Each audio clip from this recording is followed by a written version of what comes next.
Sudah beberapa bulan kita stay at home dan pemerintah menetapkan PSBB yang diperpanjang. Rakyat kelihatannya sudah mulai tidak betah di rumah. Toh tidak terjadi apa-apa.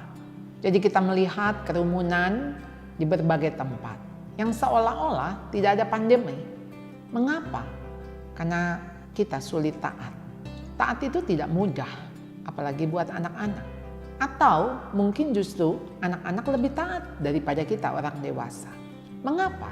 Karena ketaatan perlu sikap kerendahan hati. Kita mentaati aturan karena kita tahu ada otoritas. Kita mentaati aturan bukan demi kepentingan kita, tapi demi kepentingan orang lain. Harusnya ketika kita taat, kita tahu apa yang kita lakukan berdampak bagi orang lain. Dan ketaatan kita akan dilihat oleh anak-anak kita. Kalau Anda tidak taat, tidak mungkin Anda bisa menyuruh anak-anak untuk mentaati Anda. Dan bagaimana ketika anak-anak tidak mentaati orang tua? Bisa mentaati guru di sekolah? Kalau anak tidak mentaati orang tua, mungkinkah dia mentaati Allah yang tidak kelihatan? Kejatuhan manusia diawali dengan dosa ketidaktaatan. Ingat Adam dan Hawa di Taman Eden. Dia lebih mentaati suara iblis daripada suara Tuhan. Kenapa? Karena balik lagi, karena dari diri sendiri. Ada keinginan, ada kemauan. Dan kita tahu, keinginan kita manusia berdosa adalah keinginan dosa. Keinginan yang sering kali berlawanan dengan kehendak Tuhan. Karena manusia mengikuti keinginan dunia. Keinginan dunia adalah keinginan daging, keinginan mata, dan keangkuhan hidup. Itulah yang menjadi godaan dan cobaan kita. Apa yang menjadi ciri taat? Taat adalah ketika Anda melakukannya dengan sukacita, tidak dengan terpaksa. Anda melakukannya tidak dengan menentang, dan Anda melakukannya dengan segera hingga tuntas. Jadi, kalau separuh-separuh, itu namanya bukan taat.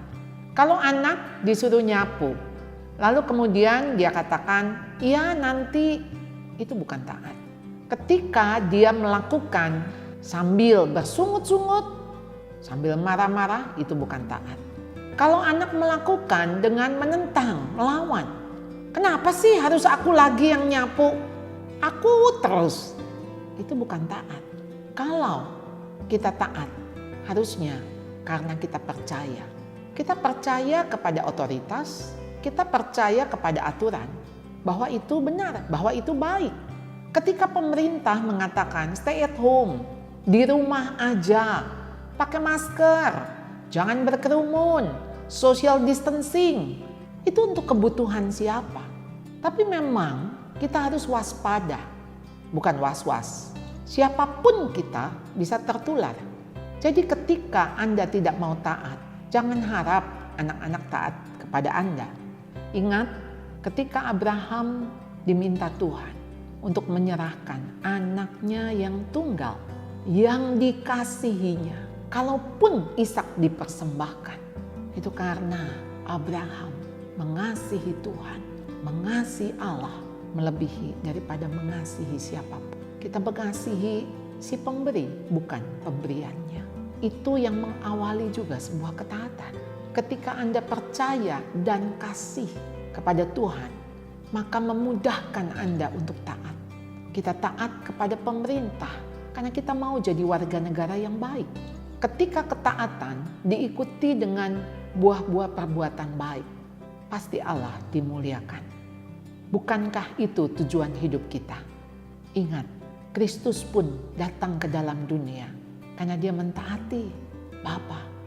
Dan ketika itu dia lakukan dengan rela, dengan taat, bahkan sampai mati di kayu salib. Oleh karena itu ketaatan kita harus dengan segenap hati. Sehingga ketaatan itu menyukakan hati Tuhan. Dan kita akan melihat buah dari ketaatan kita. Mari kita taat terlebih dahulu, baru mengajarkan anak-anak juga untuk taat. Kiranya Tuhan disenangkan melalui ketaatan anak-anaknya. di muka bumi ini.